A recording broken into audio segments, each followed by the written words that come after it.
प्रत्येक club secretary main women क्रिकेटर्सचा सर्वांचा विजय आहे। मैदानामध्ये खेळणाऱ्या प्रत्येक खेळाडूचा विजय आहे। मैदान क्लब सेक्रेटरीनी आतापर्यंत आम्हाला नेहमीच सपोर्ट केला आहे।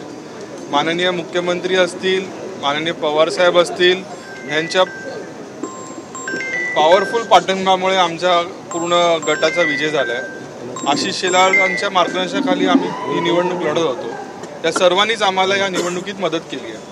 परंतु काल आशिष शेलार आणि पवार पॅनल होतं, परंतु आज सकाळी ज्यावेळेस खरी मतदानाची वेळ होती त्यावेळेस मात्र या सगळ्या पॅनलमध्ये फाटाफूट पाहायला मिळाली। एसपी आणि एएस पॅनल दोन वेगवेगळे पॅनल, हे वेगळं का झालं? नाही, ॲक्च्युली आमच्यासाठी क्रिकेट महत्त्वाचं आहे। आम्हाला कुठला गट माहीत नाही। निवडणूक झाली आहे, जो निर्णय यायचा आहे तो झाला आहे। उद्यापासून आम्हाला क्रिकेटसाठी काम करायचं आहे। गेल्या 35 वर्षातलं सगळ्यात अनिश्चित अशी ही निवडणूक होती। कोण कोणाला पाडेल, कोण कोणत्या ग्रुपमध्ये, कोण वरून खाली येतोय, कोण अपेक्समध्ये जातोय, काही कळायला कारण नव्हतं। असं म्हटलं जात होतं की राजकीय नेते नको, पण शेवटी त्याच राजकीय नेत्यांनी सामंजस्य केलं आणि तुम्ही सगळे आज एवढ्या मेजॉरिटीने निवडून आलात। काय नेमकं घडलं? पवारांनी काय घडवलं आणि फडणवीसांनी काय घडवलं? बघा, दोन्ही नेते महाराष्ट्राचे, भारतात फेमस नेते आहेत। ते आम्हाला नेहमी क्रिकेटसाठी गाईड आणि हेल्प करत असतात। त्याच्यामुळे राजकीय काय घडतं आम्हाला याच्यात माहीत नाही, पण मैदानात काय घडणार आहे ते आम्ही सगळे जिंकून आलेले सगळे उमेदवार क्रिकेटसाठी चांगलं इन्फ्रास्ट्रक्चर असेल, वेगवेगळे उपक्रम असेल, याच्यासाठी काम करू आम्ही।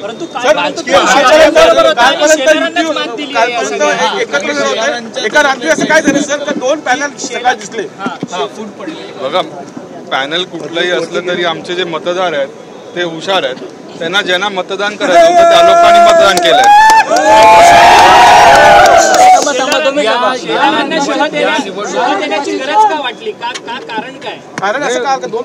आम्ही क्रिकेटसाठी काम करतो, कोणाला शह आम्हाला द्यायचा नाहीये। प्रत्येक क्लब सेक्रेटरी हुशार आहे, त्यांना माहिती आहे मतदान कोणाला करायचं आहे, काम कोण करतं हे सगळं माहिती आहे त्यांना। गेल्या 25 वर्षात मुंबई क्रिकेटसाठी शरद पवारांनी जे कॉन्ट्रीब्युशन दिलंय, पण तरी पण मुंबई क्रिकेटचं जे मैदानातलं क्रिकेट आहे हे फारसं काही चांगलं नाही अशी स्वतः पवारांची पण भावना आहे। आता या निवडणुकीमध्ये जे निकाल आलेले आहेत तेच सांगतायत का जी पवारांची भावना आहे ती? मैदान क्रिकेट खालावलेलं आहे। बघा, मैदान क्रिकेट माझ्यामध्ये एवढं खालावलं असं मला वाटत नाही, कारण मागच्या 2 वर्षात BCCIची बेस्ट असोसिएशन म्हणून मुंबई क्रिकेट असोसिएशनला अवॉर्ड मिळाला आहे। यावर्षी सुद्धा आम्हाला मिळेल आणि याच्या पुढेही मिळेल। अचानक झालं काय असं की ज्या पॅनल खरं तर वेगळं होतं आणि नाही, बघा, माझ्यामध्ये असं काही झालं नाही। काही लिगल गोष्टी चालू होत्या, त्याच्यामुळे थोडा उशीर लागला प्रत्येक गोष्टीला आणि कोर्टाच्या निर्णयाची आम्ही वाट बघत होतो आणि न्यायव्यवस्थेवर आम्ही विश्वास ठेवला, त्याच्यामुळे हा थोडं कन्फ्युजन होतं। मुंबई क्रिकेट ही नेहमी पॅनेलचं निवडणूक असं समजलं जातं। इथे प्रत्येक माणूस स्वतःशी संपर्क ठेवून आपापली मतं आणि सगळ्या गोष्टी करत असतो। आता नेमकं मुंबई क्रिकेट असोसिएशनमध्ये सगळ्यात ताकदवान पॅनेल कोणाचं, शेलारांचं की पवारांचं? बघा, ते आमचे क्लब सेक्रेटरीज डिसाईड करतील। हे लिगल गोष्टी ज्या चालू होत्या त्याच्यामुळे हे थोडं कन्फ्युजन क्रिएट झालं आणि याच्यात पॅनल गट तटपेक्षा मुंबई क्रिकेट असोसिएशन कसं ग्रो होईल त्याच्यासाठी प्रत्येक आमच्या क्लब सेक्रेटरीने मतदान केलं। अध्यक्षपदाच्या विरोधात त्यांनी ताकद दिली, त्यांना तुम्ही विचारा। याचिका दाखल झाली, त्याच्यावर रिॲक्शन काय आहे? तुमच्या अध्यक्षपदावरती याचिका दाखल झालेली आहे त्यांच्या विरोधात। नाही, बघा, सिटी सिव्हिल कोर्टला माझ्या अगेन्स्ट याचिका दाखल केली, त्याचा निर्णय माझ्या फेवरला आला आहे। हायकोर्टला याचिका दाखल केली आहे, त्याचा निर्णय डिसेंबरमध्ये तारीख पडली आहे, त्याच्यामध्ये आपल्याला कळेल। या निवडणुकीमध्ये मिलिंद नार्वेकर, विहंग सरनाईक आणि निलेश भोसले या तिघांनाही अडचणीत आणून ठाकरेंचं इथे फारसं काही चालत नाही आहे असा मेसेज पण दिला गेला का?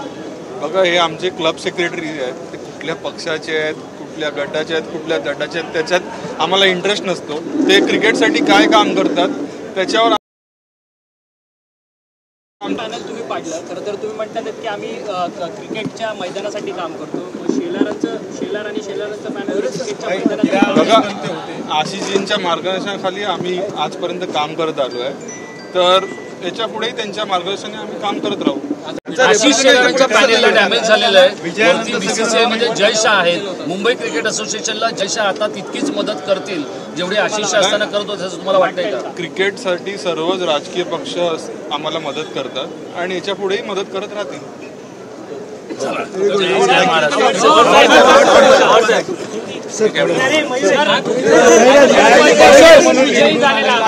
आव्हाड साहेब, तुम्हाला अडचणीत आणण्याचा किंवा तुमची कोंडी करण्याचा प्रयत्न झाला होता, तुम्हाला मान्य आहे?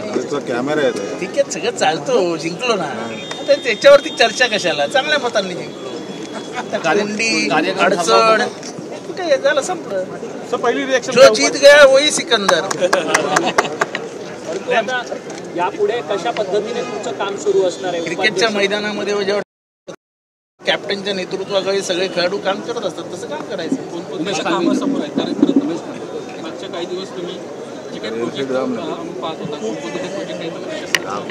नाही, पहिली गोष्ट म्हणजे मुंबईतली मैदान वाढवावी लागेल, शाळेंचं क्रिकेट वाढवावं लागेल, कॉलेजेसचं क्रिकेट वाढवावं लागेल, एम्प्लॉयमेंट जनरेशनसाठी काहीतरी करावं लागेल. शेवटी जोपर्यंत एम्प्लॉयमेंट जनरेट होत नाही तोपर्यंत क्रिकेटचे चांगले दिवस आले असं म्हणता येणार नाही. मुंबईचं IPL मधलं प्रतिनिधित्व कमी आहे, ते वाढवावं लागेल. त्याच्यासाठी बरंचसं काम करावं लागेल. मागच्या 3 वर्षामध्ये बरंच काम झालंय, अजून काम करण्याची संधी मिळाली. ज्या ठाणे जिल्ह्यातून येतात त्या ठाणे जिल्ह्यातच क्रिकेटच्या मैदानांसाठी आणि समस्यांसाठी खूप मोठी आव्हानं आहेत. नवी मुंबई असेल असं आहे किंवा की मीराबाई माझ्या प्रभागात सांगतो, आमच्याकडे ऑलरेडी आम्ही 5 एकर जमीन मिळवलेली आहे.